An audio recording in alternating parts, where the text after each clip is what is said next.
உலகத்தமிழ் சொந்தங்களுக்கு வணக்கம். இந்த நிலத்தின் ஆதிக்குடிகளாய் இருக்கக்கூடிய தமிழ் குடிகள் அனைத்தும் தங்களோடு பல்வேறு விடயங்களில் முரண்பட்டு நிற்கின்றன. இங்கே ஆண்ட குடி அடிமை குடி என்ற வாதம் மிக கொடூரமாக வளர்ந்து வருகிறது. தமிழ் தேசிய களத்தில் பயணிக்கக்கூடியவர்கள் கவனிக்க வேண்டிய விடயம் அரசியல் மாற்றம் என்றாலும் சமூக மாற்றம் மிக மிக முக்கியம்.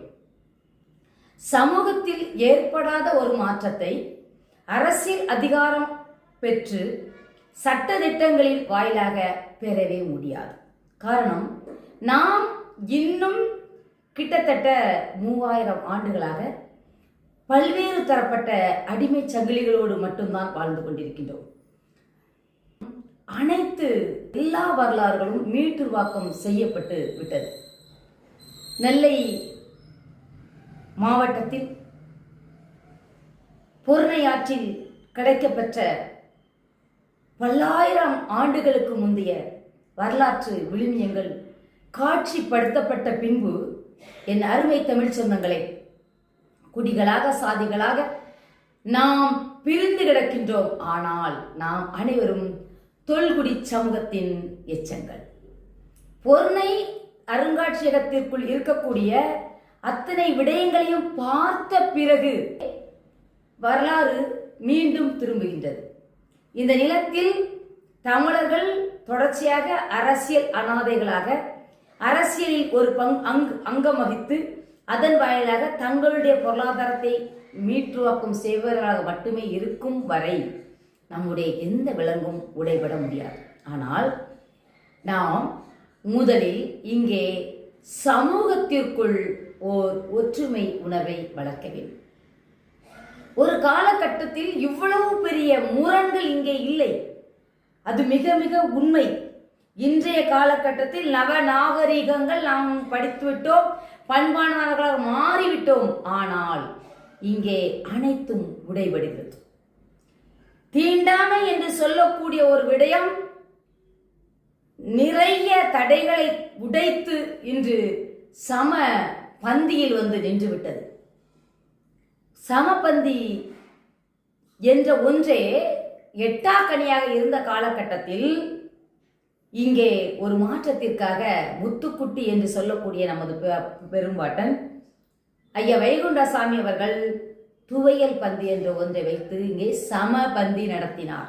ஆனால் இன்று மிகப்பெரிய மாற்றத்திற்குள் நாம் கடந்து வந்து விட்டோம்.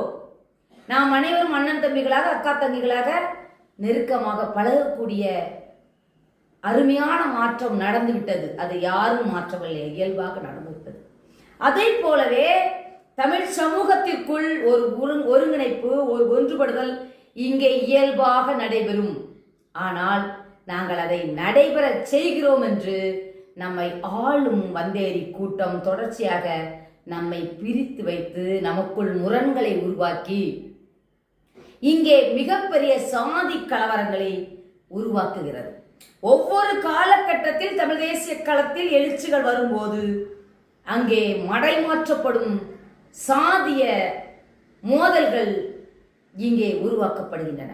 தமிழ் தேசிய களத்திலிருந்து மடைமாற்றப்பட்டு சாதிய களத்திற்குள் வந்து மிகப்பெரிய முரண்களை எதிர்கொள்கிறது. தமிழ் தேசிய களம் இன்னும் கவனமாக நகர வேண்டிய கட்டத்திற்குள் நாம் நிற்கின்றோம். என் அருமை தமிழ் சமூகமே, நாம் விலங்குகளோடு உள்ளோம். காலில் மட்டுமல்ல, சிந்தனையில் போடப்பட்ட விலங்கு. நம்முடைய சிந்தனையில் மிகப்பெரிய விலங்கு போடப்பட்டுள்ளது. அந்த சிந்தனையில் இருக்கின்ற விலங்கை ஒடிக்காமல் இங்கே சமத்துவத்தை கொண்டு வரவே முடியாது. நீங்கள் பல்வேறு தரப்பட்ட விடயங்களை முன்வைக்கிறீர்கள். இவையெல்லாம் நடந்துவிட்டால் இங்கே சமூகம் ஒன்றாக கிடையாது. அவரவர் வரலாற்றை தோண்டுகிறோம் என்று இன்னொருவரை எலிசாதி என்று சொல்லக்கூடிய நிலைக்குத்தான் இன்று அனைத்து சமூகங்களும் நகர்ந்து கொண்டிருக்கின்றன.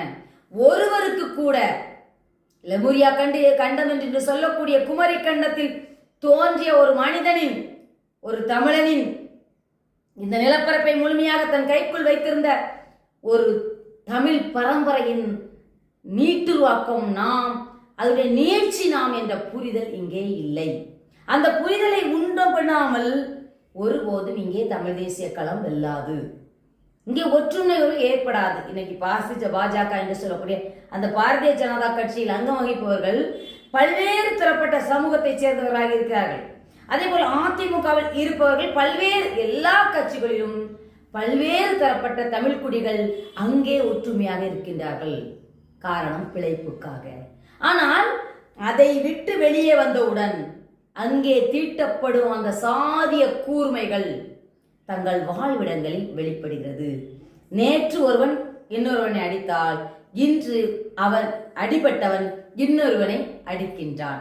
இந்த அடித்தல் என்று சொல்லக்கூடிய நீ எனக்கு கீழ் நீ எனக்கு கீழ் என்ற இந்த விடயம் இங்கே மடை மாற்றப்படவே இல்லை. நாம் அனைவரும் ஒன்று என்ற ஒற்றை புள்ளியில் நாம் இணையாமல் தமிழ் தேசிய களத்தை ஒருபோதும் கட்டி எழுப்ப முடியாது. என் அருமை தமிழ் சமூகமே, நாம் உலகின் முதல் மாந்தனின் வாரிசுகள். நாம் உலகின் முதல் மாந்தன் பேசிய உலகின் தொல்மொழியாம் தமிழ் மொழி சொந்தக்காரர்கள். இந்த பெருமையோடு நாம் எழும்போது மட்டுமே அனைத்து மாற்றங்களும் நம் கைகளுக்குள் வரும். எனவே சாதி, மத, அரசியல், கட்சி பேதமற்ற, சினிமா வேறுபாடற்ற ஒரு சமூகமாக நாம் எழ வேண்டிய கட்டத்தை நோக்கி மாற்று மொழி பேசுகிறவன் இந்த நிலத்தில் நம்மை தொடர்ச்சியாக ஆளுகிறவர்கள் நம்மை நகர்த்துகிறார்கள்.